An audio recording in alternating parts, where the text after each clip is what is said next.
কালকে আপনাদের আমরা আহিরি ভৈরব শোনাবো, কেমন?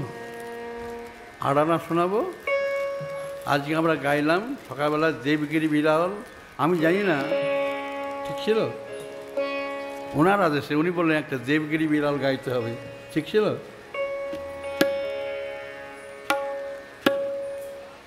আপনারা কোন রাগ শুনতে চান বলুন, কোন রাগে শুনতে চান কাল বলুন? কাল সকালবেলার হবে তো? সকাল রাগ কেউ আছেন যেই রাগটা গাইলে সুবিধা হবে, ভালো হবে বলুন? নাহলে বুড়াকে পরীক্ষা করুন, বুড়া জানে কি না। হ্যাঁ,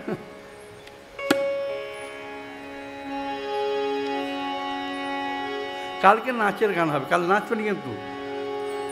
যে না নাচবেন তার মাথায় পাকা চুল হবে আর উকুন হবে। হ্যাঁ,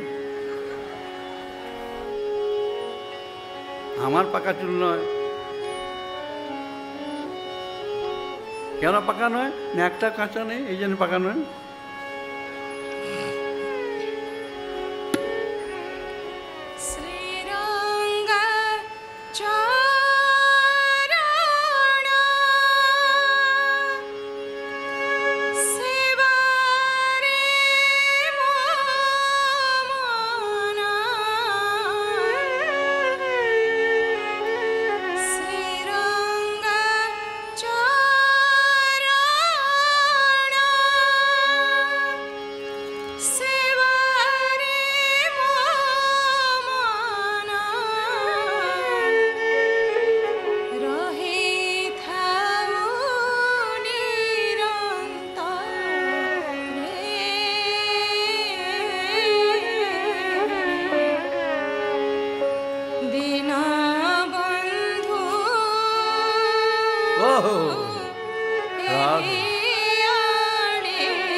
এরপরে তো আপনাদের নাচ আর কোনো মুড়ে নেই, গান করে নাচ হয় না। তথাপি এক সাধু বা মা সাধুর কথা বলেন, এক সাধুর নামে আপনারা নাচুন, আসুন এদিকে আসুন, চলে আসুন। দলদলি বাবা গাও, মাইকটা দাও। কষ্ট হচ্ছে বাজাতে? বাজাতে কষ্ট হচ্ছে? এটা নেই না?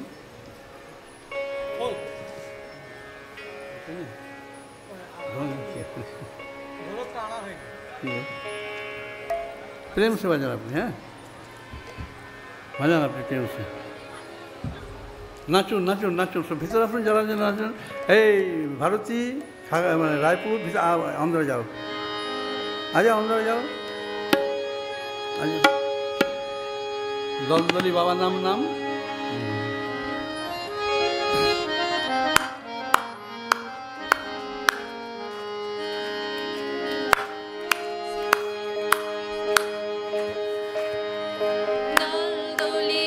হ্যাঁ এখানে ভিতর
দলদলি বাবা